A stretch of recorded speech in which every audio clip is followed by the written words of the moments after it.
The next video is going to be really something, but I've had a lot of work and unstable schedule, hence my absence.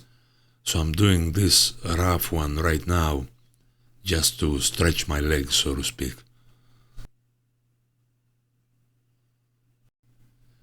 David Ellingsworth, I made prints recently using your video. Resulted in a fantastic print. Yeah, because it's logical and it works. David is referring to this video about a year ago.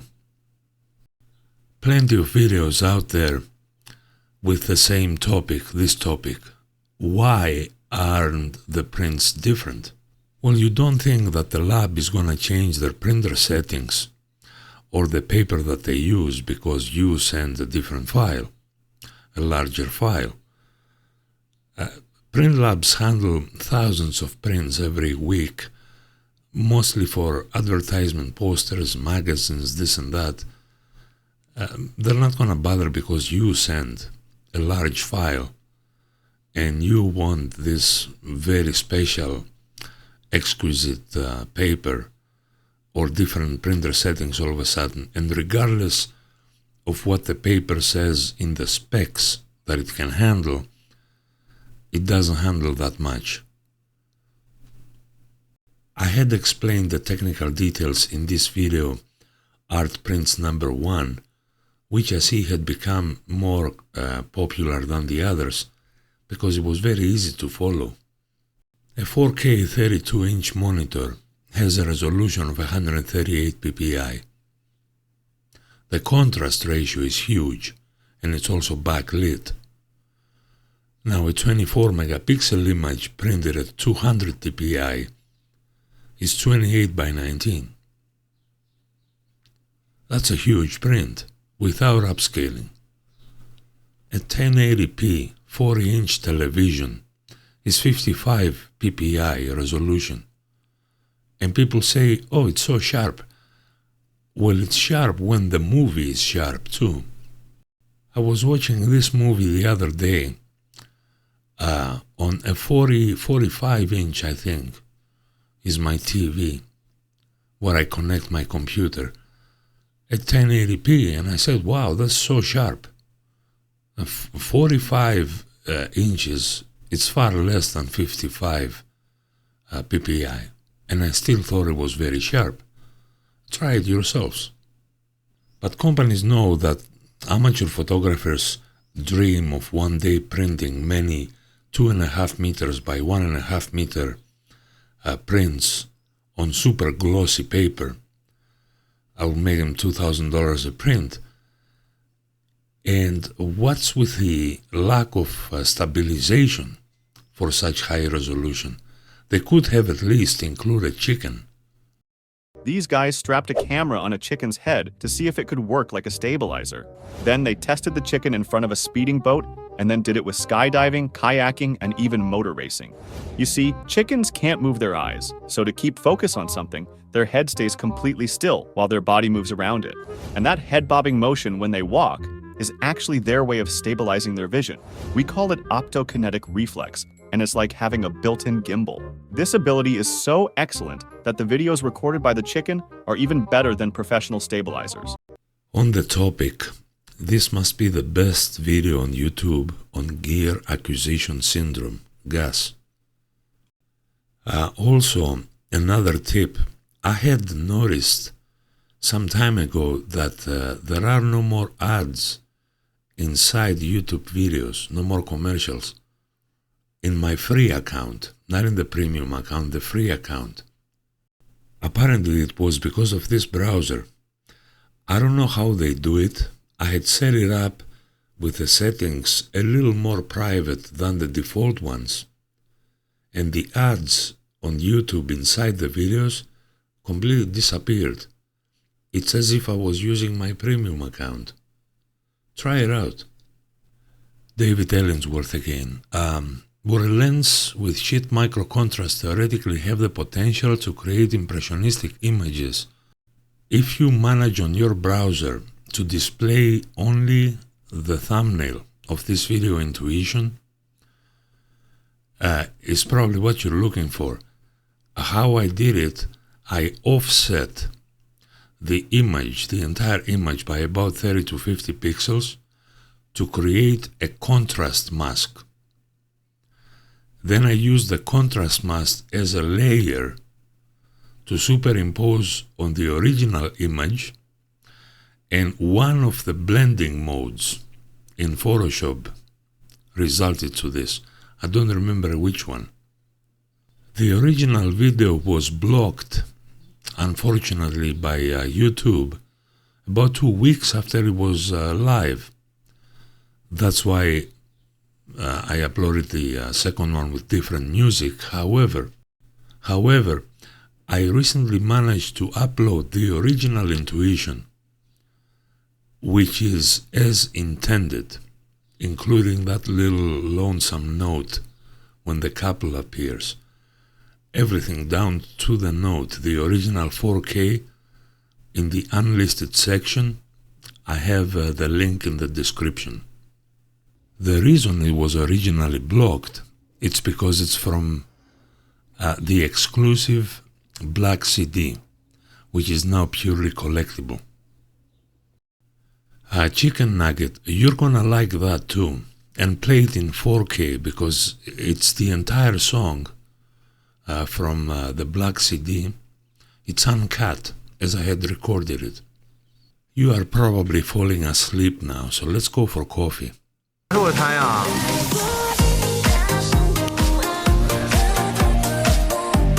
是不是他啊？这太入迷了吧？这是你的船吗？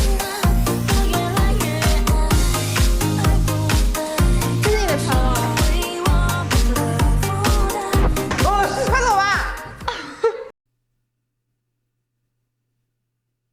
In this old video, I am taking pictures with base ISO 64 and increasing the shutter speed all the way to 8,000 of a second. The flash synchronizes just fine, but at 8,000 of a second, not much light goes through. So that's the point where you have to let the ISO go up a little bit. And then PhotoZen, in the comments, recently wrote a comment that he discovered that in an old Nikon camera, the D70, it synchronizes all the way up without reducing the light. I don't know how this happens, but he posted 2 videos on YouTube, and indeed the camera acts like a global shutter camera. I have not managed to do this in the D850 or the D810. So go back to that old video of mine, find the comment of PhotoZen, and check his links, because this is just amazing. It blew me off. How does it do that? And it's not even a Nikon flash. I would have to ask PhotoZen whether, I mean, have you tried this thing outdoors against the sun? I mean, something like this. This is a RAW file where you have the sun in the frame. It's on top of the frame in this picture. And the flash fills in at high speed, because I want to see whether the camera is actually shooting at 8,000 of a second, or is the camera shooting at much lower speed but tags the file in the metadata as 8,000? Now here's a tricky part. You do not need to have a speed of 2,000 of a second when you shoot against the sun. This is against the sun. The speed is 1/60th of a second only. This is the RAW file, as you see, NEF says on top, but the aperture is closed down all the way to 16. So just like in this case, open the aperture as much as you can to let a lot of environment light come in and the background sun to force the speed to go up, and check out whether there is still a good picture or whether it's only tagging it. Because so far we knew that CCDs do not cause rolling shutter. And if you discovered that we can also freeze the moment at 8,000th of a second at base ISO with full power flash, with a $30 flash, that's a very significant finding. Very significant.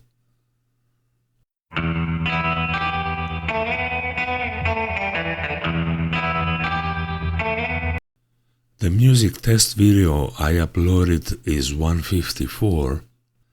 The limit of YouTube stereo is 160. Here are other results from DLP. And as you can see, 154 is quite high, very high.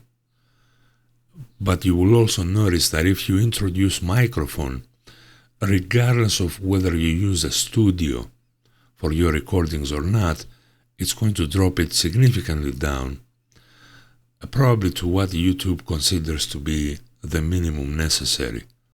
Here is another example, and on this one I just played the video muted on my screen and dubbed the sound from a CD directly, and mine went to 135. As far as the image quality, YouTube compresses a 50 megabps video. I recorded a 4K moving kaleidoscope, very complex. YouTube compressed it down to 14.9, but when I recorded just one still image, it compressed it down to 3.5. So it's an algorithm geared on efficiency. Now the still image, the sharpness was equal to the original on my screen, so there was zero loss. I never needed to sharpen images before uploading them because it was always equal to the original on my screen. Even from 7 years ago, the sharpness was exactly as my screen on the 4K videos. This is my entire equipment, the whole thing.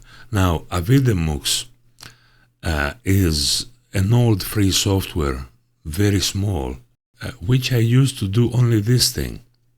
Open the first little clip that I recorded and then go up and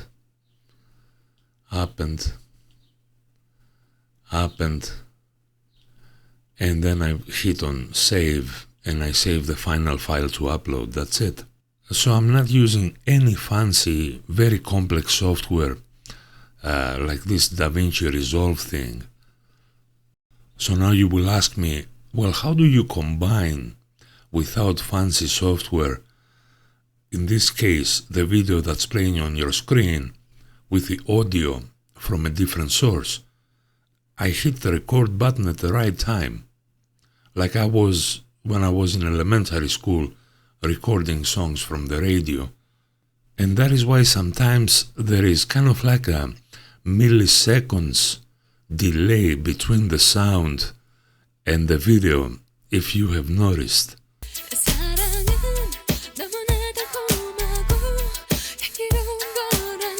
I usually get it with a third or fourth attempt, so close, but there is still a tiny little bit difference, which sometimes makes it even more attractive, I would say.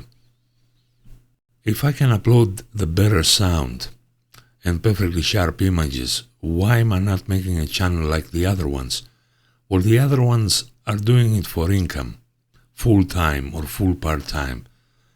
And most of the times they will upload videos with content that everybody knows, it's been repeated 1,000 times, just to accommodate the sponsor's advertisement in the middle. And they have to be more like mainstream style, which is not the purpose of this channel. I mean, most of those large commercial channels, they have an entire crew behind them. Sound producers, light assistants, video editors. Poppy, now I'm going to have that song stuck in my head all day. Wait until you hear this one. But it depends where you wanna go. Space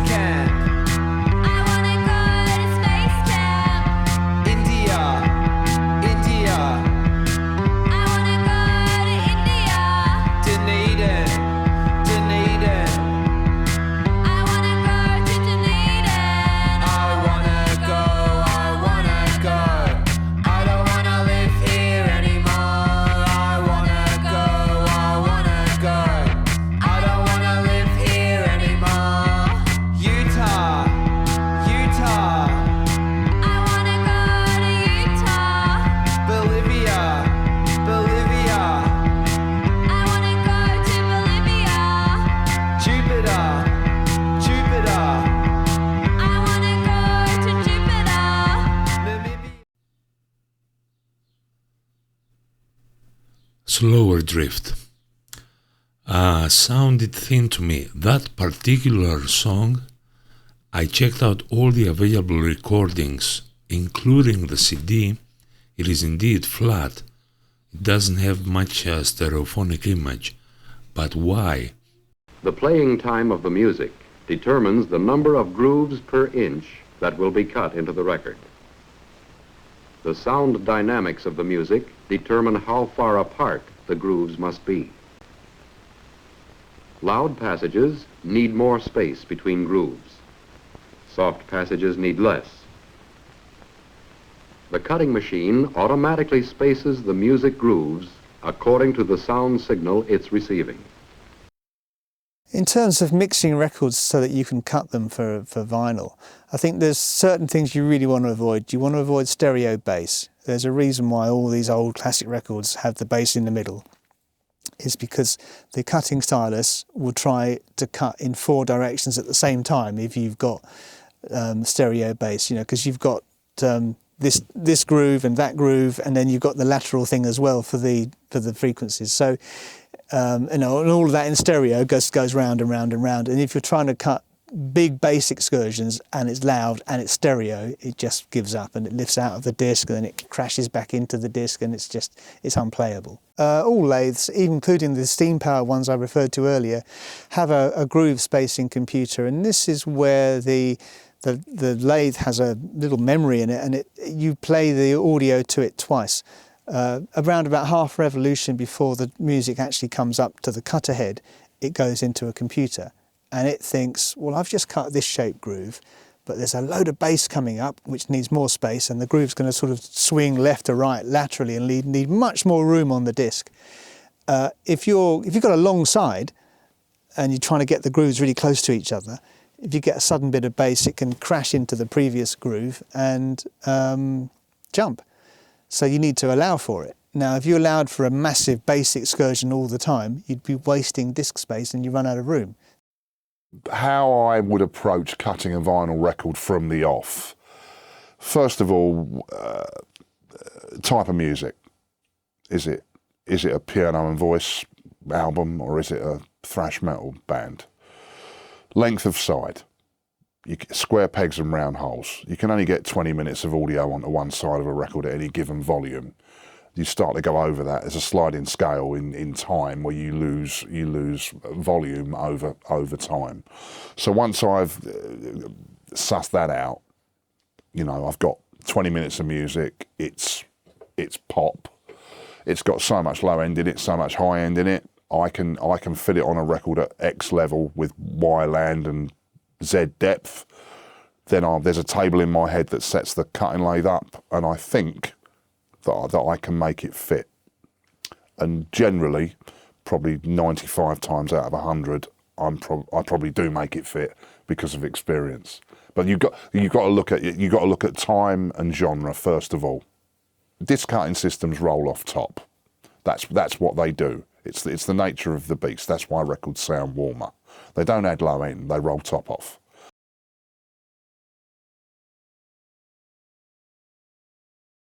There you go, so we're at the end of track 1, and I now have to push this button here, which is the marker, and that's just done the little band between song 1 and song 2 on the disc. That's the land and depth, so that's the depth at which it's quite wide stereo here, so it's really using up a lot of depth. You wouldn't normally see it go that deep on an LP cut, but this album's it's wide, and I don't want to limit that. The sides aren't so long that I have to kind of limit that down. If this was a 25-minute album side, I'd have to shoehorn some of that off because it's just you run out of room. Volume and stereo width and bass all take up lots of room on your disc, so you have to try to cajole it down. I'm lucky with this album side, it's only 18 minutes, so I've got room to spare. Not lots of, but enough to be able to get it on without doing any kind of stereo width reduction.